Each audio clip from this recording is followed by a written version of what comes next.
Welcome back. This is the May 16th, 2011 Moscow City Council meeting. We're discussing agenda item number 7, which is a report and discussion regarding oversized loads, public forum, and technical meeting. The presentation was put forward by Gary Riedner. In the course of discussion, Councilmember Walter Steed put forward a draft resolution that we had not seen until this evening, or at least I had not.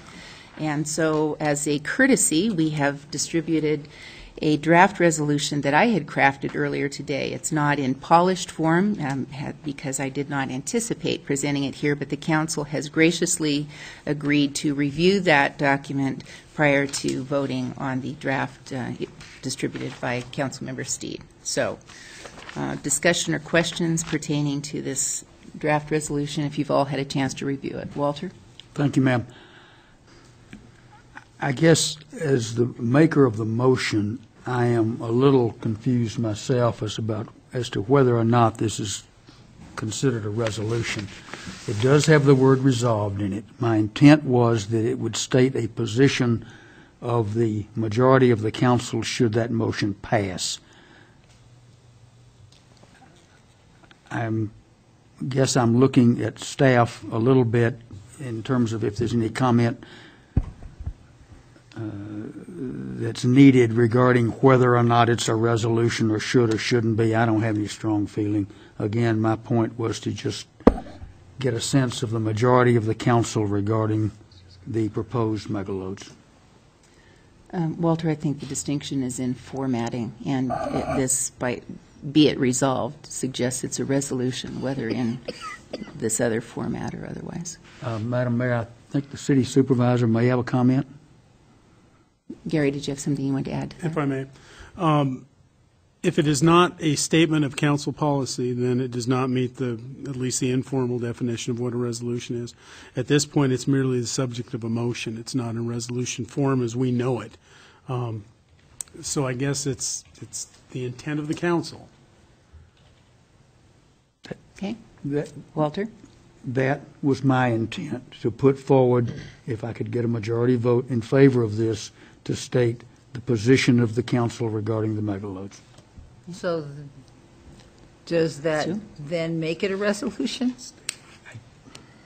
Because I think what I heard, maybe I wasn't listening, but maybe, I think what I heard Gary say, that if you're taking a position, then it becomes a resolution. Well, it's, the format is somewhat different, but... Statement of policy. Okay, Sue has a question. Gary, was I not hearing correctly? Or not interpreting what you said? If I may, in all the years I've been city supervisor, I haven't had this occur. Okay. Typically, we don't get resolutions, which is at least encourages me to believe that it is a motion. It is not in our resolution format. That does not mean that it can't be a resolution, but you know, the council, if they pass this, say they invite and encourage a certain action. The be it resolved language is such that if you don't want it to be a resolution, you could certainly move to amend it to remove that language. I mean, that's up to the council. Madam Mayor, if I may. Walter? A question, please, to the city supervisor regarding the difference between a resolution and a motion that is not a resolution. Does it really matter? I could consider resolved as a Scrivener's error for all I care. Yeah. If I may. Of course, we have different statements as a council. The council can make ordinances which have the effect of a general law. They have resolutions which are statements of policy without the effect of law. A resolution typically addresses something that is of general, in fact, I'm not even sure I can put my hand on it. That's, Randy reminds me, or at least suggests the term recurring. So when you have a policy resolution, for instance, regarding mailings. Sure, mailings. That you want a certain thing to be done time after time. In this case, I believe what you're doing is making a council position on this particular issue. Now, you can do that by resolution. The mayor's draft, for instance, does that by resolution. The document that you presented doesn't have that formalization. Again, it's the intent of the council. So it is the be it resolved language that suggests to me that this is the equivalent of a council resolution. I would hope in the council's consideration of this tonight that you would look at some of the concerns that I hope we all share for the well-being of the economic development of our downtown, of Legacy Crossing, urban renewal area, the prospect of having our downtown turn into a permanent industrial corridor.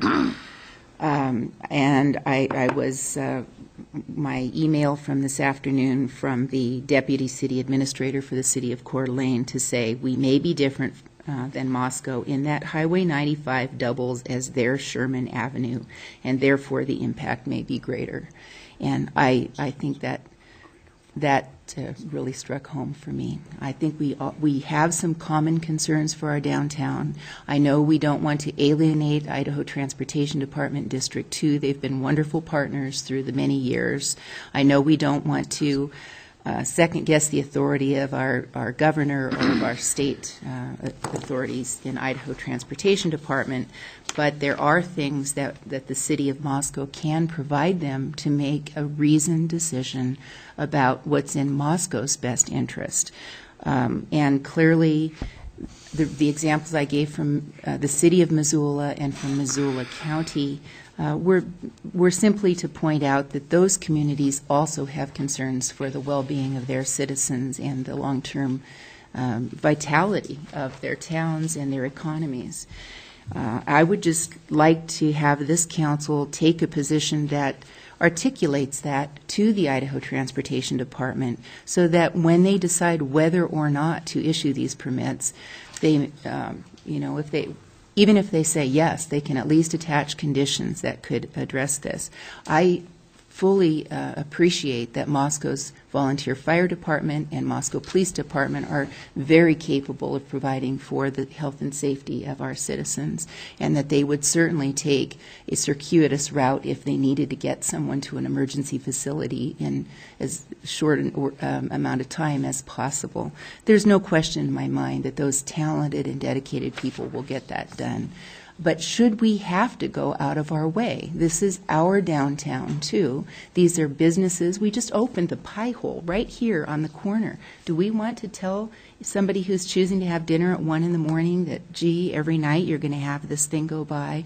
Or somebody who might think about having an apartment downtown or investing in a $200,000 or $300,000 condominium? It's like, well, whoa, do you really want to buy one of those, given this prospect? That could go on forevermore, and I truly think that allowing one is equivalent. You saw Alan Frew's statement that he recommended on Highway 12 the approval of the 200 more loads. So although it's supposed to be evaluated on a case-by-case basis, there's clearly a consideration of many more over years to come.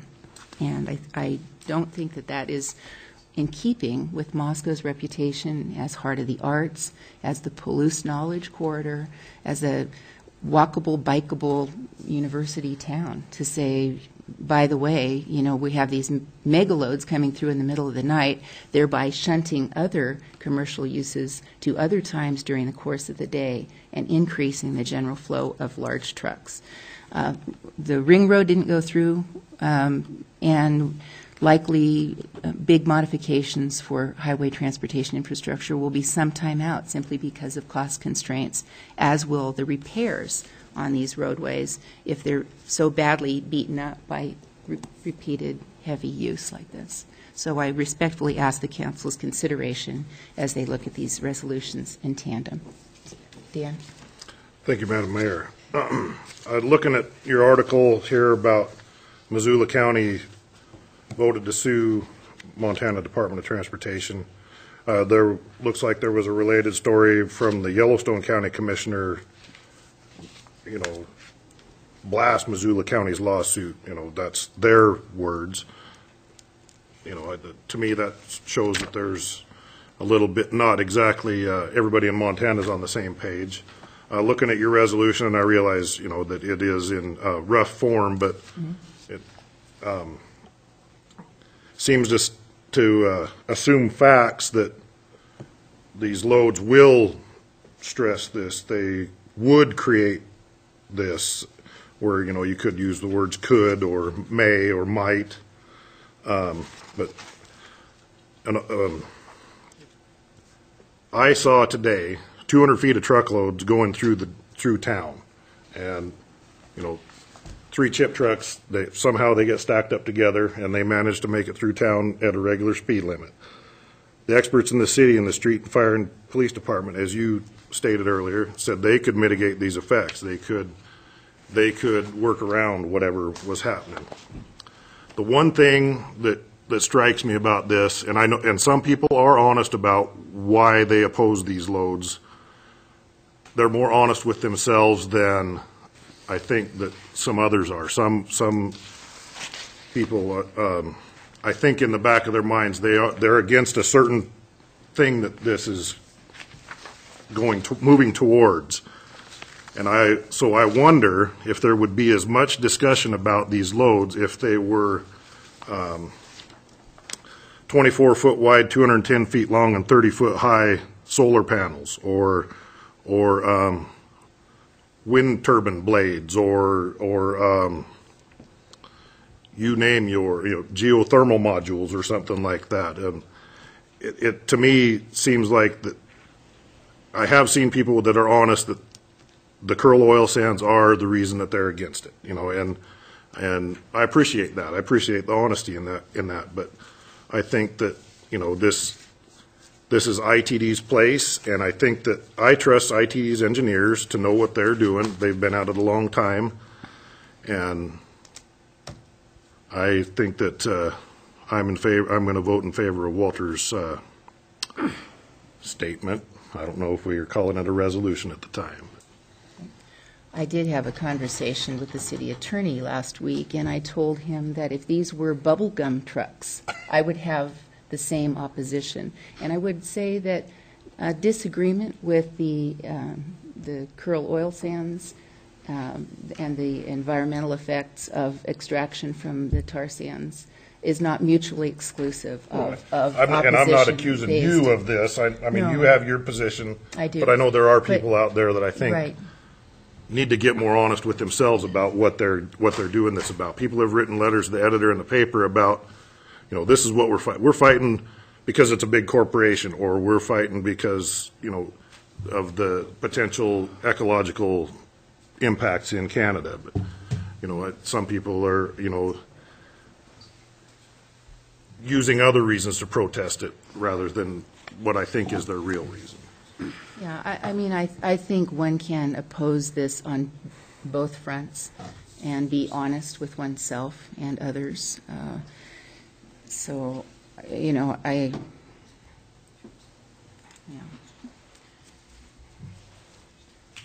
I don't think it's one or the other. And I would argue that each of those positions is equally valid. Oh, I'm not You know saying what that. I mean? I mean, the Kearl oil sands are a dreadful environmental affront. It's absolutely unsustainable, but we, the American consumer, demand cheap fuel. I mean, myself, I'm as guilty as anybody. I hop in the car and drive someplace, or hop on an airplane and go someplace. I want my house to be warm in the winter and cool in the summer. We all do that, and at some point we have to be answerable to our own habits and address those. But I, out of courtesy to this city council, recognizing some discomfort here, and also recognizing what ITD's authority is, what its scope of action is supposed to be, separated those things. And I appreciate that. Well, and much to the disappointment of others, but I did that out of fairness.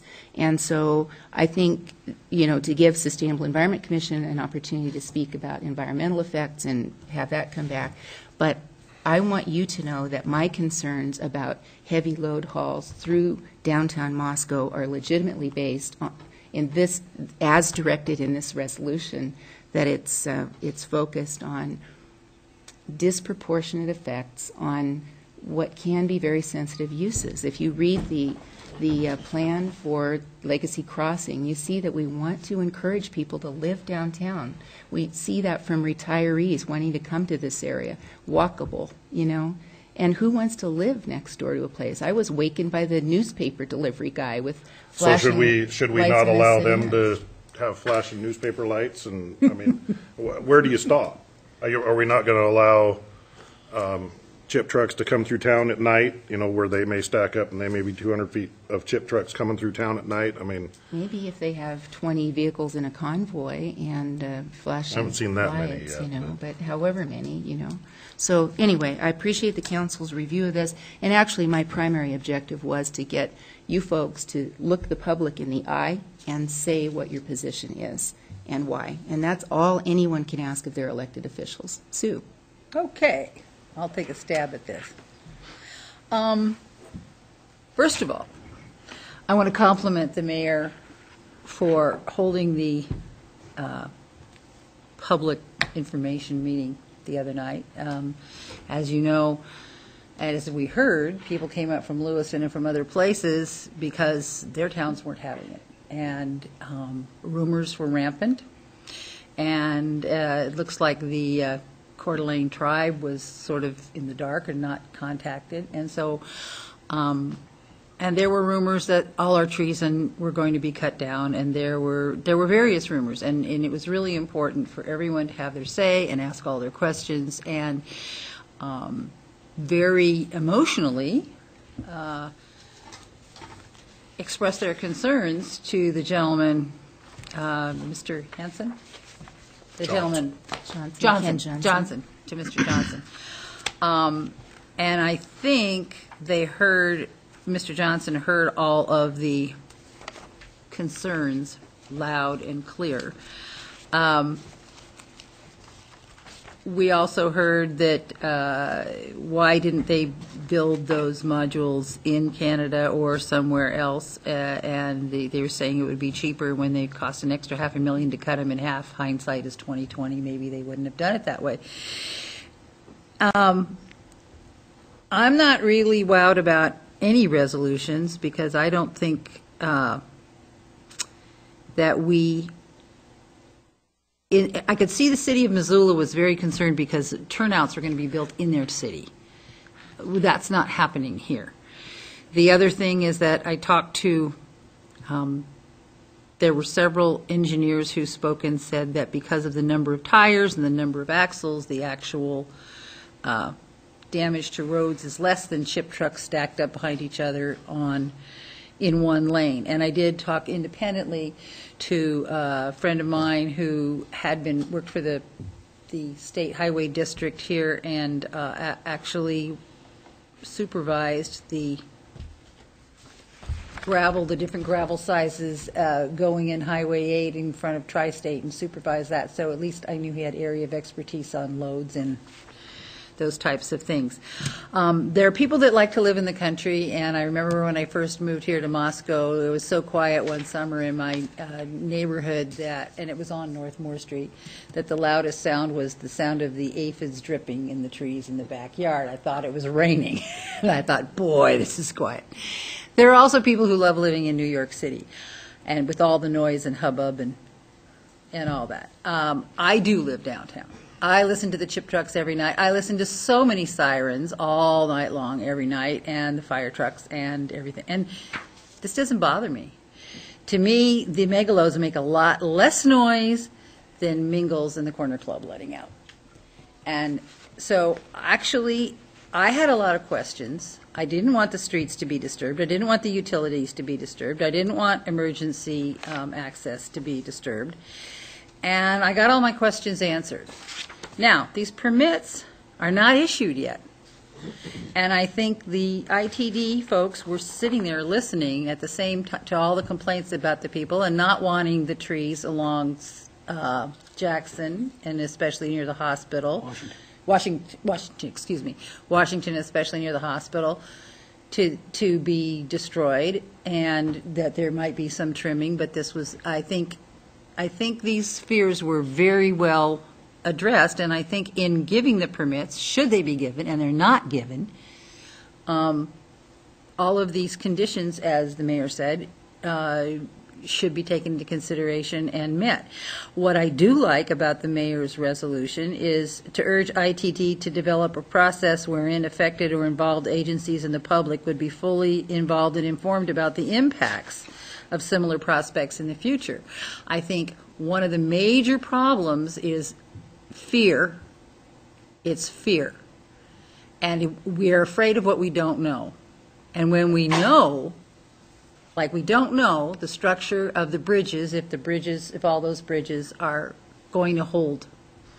If the analysis is done on the bridges and we know it's going to be safe, all that before the permits are done, I think that's not a bad idea. And I don't think a permit for carte blanche forever should be given. I think ITD should be permits for limited numbers and limited times. As far as I understand it from ITD and from Imperial Oil, they're not going to be going through town on homecoming. They're not going to be going through town when we're having community events, and that allayed some of my fears too. I don't want to say I'm all wowed about the megaloads. I think if they have to meet so many conditions to make it safe for our environment, for our utilities, for our streets, that they may decide to take them up the river next time and take them off in Washington and go up 395, or to go I-90 and I-5 and or even all the way around through Highway 15 through Idaho Falls and up that way. So I'm not saying, oh, please bring us your megaloads, but I do like the part that if any hauler on Highway 95 were to be taking large loads through, being it mobile homes, motorhomes, whatever, that they stop and stop and eat here and stop and use our motels. So I'm not in a position to vote for either resolution because as part of the I think as far as the oil sands, I think the National Wildlife Federation and the Sierra Club and the environmental organizations can take these to a higher court where actually they have some clout and there is some jurisdiction. We have no jurisdiction over that. We only have jurisdiction in Moscow. Now, I'd like to put a condition on it that Exxon Mobil and Imperial Oil builds the road from Reisenhower Hill into town, nice and safe in 4 lanes with a divider, then I'd really be happy. So that's where I'm at. Well, I think it's unlikely that we're going to see much commercial business in town. They plan to leave Lewiston at some time between 9 and 10 at night and arrive in Moscow at 1 or 2 in the morning, which is when our bars get out. And then they go to the Benoit State Line and park overnight. That's right. And if they're going to, at 5 in the morning, are they going to go to Worley, or are they going to come back to Moscow? They've got to eat and sleep somewhere. But I would encourage them to do that. I can't make that decision for them. And you did talk about what we know or don't know and how our questions were answered. And in fact, on Monday night at 6:20 p.m., I received an email reply from Michael Ashton, who is the Rocky Mountain representative for ExxonMobil, and he said, and I quote, "We have no plans to trim any trees along the route through Moscow." And then on Wednesday night, we absolutely heard that, yes, they do. And on Thursday morning, we heard again that, yes, they do. And I've seen, then they're talking with the city arborist. Well, that's why I agree that where you said conditions should be put on. I agree with that. But as Alan Frew said in one of his statements pertaining to Highway 12, it's a moving target. And so there are a lot of uncertainties that have not been addressed in plans, and to our knowledge, they've not yet applied for permits pending studies of the bridges through town, or Right, but through that's the why area. I like your development of a process where affected and involved agencies and the public would be fully involved and informed. I think knowledge allays fears, and we should, if there were a resolution, I would I would excise the part about requesting ITD to deny over-legal load permits to this particular company. I would resolve that we urge ITD to develop a process wherein the affected or involved agencies and the public would be fully involved and informed about the impacts of all over-legal loads. Okay. So that's where I'm at. Is there other discussion? Tim? Thank you, Mayor Cheney. Well, first statement, looking in the eyes of the cameras and the remaining audience, I've tried to look at this issue with an open mind. I sat through the meeting Thursday night until 11:30 after everybody had had a chance to speak. And I think it was a good discussion. It was a good thing to do. It certainly got the subject out, and I think the Department of Transportation and the Exxon officials are certainly understand the position of 200 people, about 1% of the city of Moscow's population, and how they feel. I thought Gary Reedner's synopsis of the public meeting was well handled tonight. I thought he did created a level playing field. I felt that the technical meeting on Friday at 11 created some good exchange of information, some give and take between city staff and some of the council members that attended. I, like Wayne, rely